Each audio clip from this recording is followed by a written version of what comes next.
जय श्री हरि। पूज्य गुरुदेव के चरणों में प्रणाम। प्रत्येक सांसारिक व्यक्ति की कामना रहती है कि उसे सुख की प्राप्ति हो और उसके कष्टों का नाश हो जाए, वह आनंद से जीवन यापन करे। एक साधक ने पूज्य स्वामी राम सुखदास जी महाराज से पूछा कि महाराज जी, दुख क्यों मिलता है? क्या कारण है कि मनुष्य दुख भोगता है? महाराज जी कहते हैं, भाई, अभिमान दुखों का कारण है, ये साफ साफ जान लो।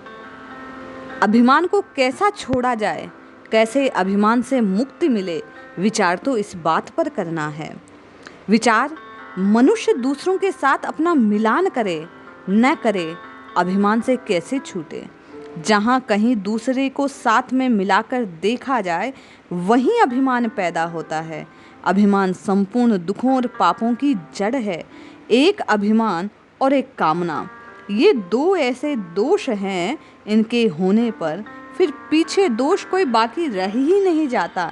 न कोई दोष बाकी रहता है, न कोई पाप बाकी रहता है। संसार भर में पतन का कारण बस यही दो चीज़ें हैं। एक तो व्यक्ति कामना करता है, कामना की पूर्ति होती है, और व्यक्ति में अभिमान जागता है। ये दो ही कारण हैं नरक अर्थात दुख के।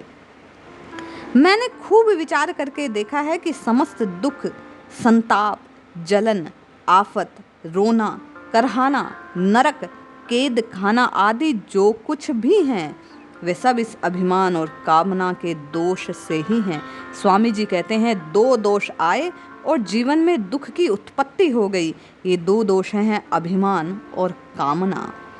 जब तक अभिमान रहता है तब तक स्वभाव बिगड़ा हुआ रहता है, सुधरता नहीं है। तो क्या करें कि केवल अपनी तरफ देखें, दूसरों की तरफ देखें ही नहीं। दूसरा अच्छा करता है या खराब करता है, उस पर दृष्टि डाले ही नहीं। दृष्टि डालोगे तो अभिमान पैदा हो जाएगा।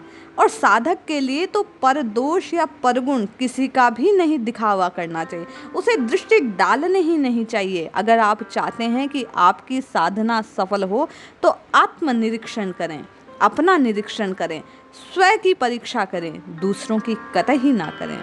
वे कहते हैं, तेरे भावे कछु करो भलो बुरो संसार, नारायण तू बैठ के अपनो भवन बुआर। जो अपने को गुणवान मानता है वह दूसरों को दुख देता है, ध्यान दे। वह ऐसे ही जिसके पास गुण नहीं है वे उसे चुभेंगे। आप गुणवान नहीं हैं, दोषी हैं, तो दूसरों को दोष चुभेंगे, अपने को तो चुभेंगे ही। तो दूसरों को दुख से बचाना और स्वयं अभिमान से बचना, यह एक ही बात है। किसी भी बात का अभिमान होगा तो उससे दूसरे को दुख होगा ही। एक पारमार्थिक सुख ही ऐसा है जिसमें मस्त रहने से अपने को भी सुख होगा और दूसरे को भी सुख होगा। नहीं तो संसार का ऐसा कोई सुख नहीं है जो किसी को दुख ना दे। इसलिए सुख का भोगी दूसरों को दुख देने वाला दूसरों का हिंसक होता है। जो संसार का सुख भोगता है वह चाहे अपने को धन, विद्या, बल अथवा न्याय पूर्वक शास्त्र विहित भोग आदि से सुख भोगता हो, तो भी वह दूसरे को दुख देता ही देता है। यह एक सत्य बात है। आप किसी वस्तु से सुख लेते हैं तो वस्तु किसी न किसी दुख के कारण है। वह दूसरे को दुख देगी तभी आपको सुख मिलेगा। कारण संसार की सब अनुकूल वस्तुएं सीमित हैं। एक संत महात्मा से दूसरों को दुख मिल सकता है, पर वह इस तरह का नहीं, क्योंकि वह परमार्थिक सुख में है, तो उसे दुख का आभास नहीं होगा। वह दूसरे को अपने स्वभाव से सुखी करेगा, कतई दुखी नहीं करेगा। इसलिए पारमार्थिक आनंद को प्राप्त करो। संत महात्मा दुख के कारण नहीं बनते। जो अपनी बुद्धिमानी या चतुराई से सांसारिक पदार्थों को प्राप्त करके उनसे सुख भोगता है, वह कहीं ना कहीं दूसरे के दुख का कारण बनता है। और जब आप कारण बनोगे तो प्रतिक्रिया स्वरूप आपको भी दुख की प्राप्ति कभी ना कभी होएगी ही भाई। पारमार्थिक सुख से सुखी व्यक्ति दूसरे को दुख नहीं देता। इसलिए भजन करो, नाम जपो, परमात्मा के स्वरूप का चिंतन करो। ये चिंतन ही आपकी इस दुख रूपी चिंता का निवारण कर सकता है। इसलिए सांसारिक सुख से सुखी व्यक्ति दुख देता है। ये बड़ी गहरी बात है कि बिना दुख दिए सुख का भोग होता ही नहीं है। वह सुख भोग किसी न किसी को पराधीन करता है। सुख भोगों से सुख भोग की सामग्री का नाश और अपना पतन होता है। इससे कोई नहीं बच सकता।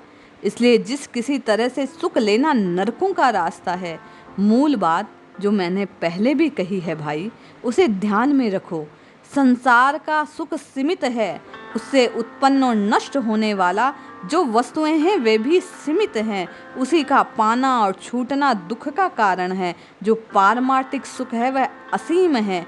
और नाम जपो नाम, नाम जपने से उस परमात्मा की प्राप्ति अवश्य होती है। वह असीम सुख तुम्हें प्राप्त होगा, दुख अपने आप ही नष्ट हो जाएगा। कामना सर्वथा मिट जाए तो अभिमान स्वतः मिट जाएगा। अभिमान सर्वथा मिट जाए तो कामना मिट जाएगी। दोनों आपस में जुड़े हैं। मिटने पर जड़ता से संबंध विच्छेद हो जाए तो सारे दुख, सारे दोष मिट जाएंगे। इसलिए नाम जपो। ये नाम ही तुम्हारे परमार्थ को सफल बनाता है, तुम्हें सुखी बनाता है। जय श्री हरि।